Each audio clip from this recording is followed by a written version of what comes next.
BC Museum has a mandate to collect what makes our province beautifully unique, and that includes our plant life. The museum is home to hundreds of thousands of samples collected as far back as the late 1800s. The flora on file are accessible to researchers around the province and the world. The collection has helped scientists figure out how to fight invasive species to allowing DNA sampling to study how plants have evolved in a changing climate. My name is Ken Marr. I'm the curator of botany here at the Royal British Columbia Museum. I'm standing in a collection of dried plants. So we have 225,000 specimens here. Having this collection is really important because it documents the distribution of species at certain times in the past as well as in the present. And we know that in the past climate has changed. We know that the climate is changing into the future.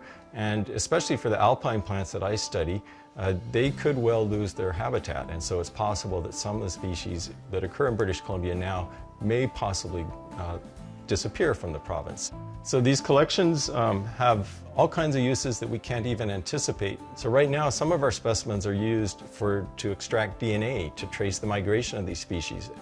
1900. Oh, from Cameron Lake.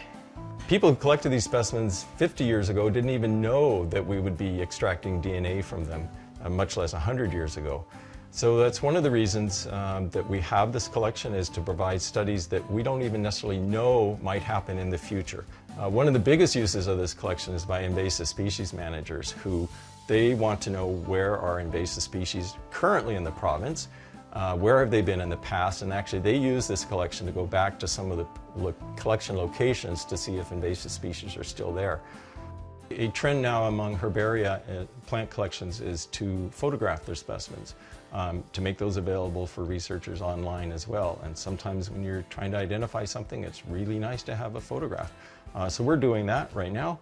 I enjoy this work. I think it's important that in this time of global change, and as we understand the importance of biodiversity, I think it's important that we document the non-human life around us. Every species has value, every species has worth, every species has an interesting story behind it, and they're worthy of our study and investigation and protection. This Week in History, brought to you by the Royal BC Museum, bringing British Columbia's stories together.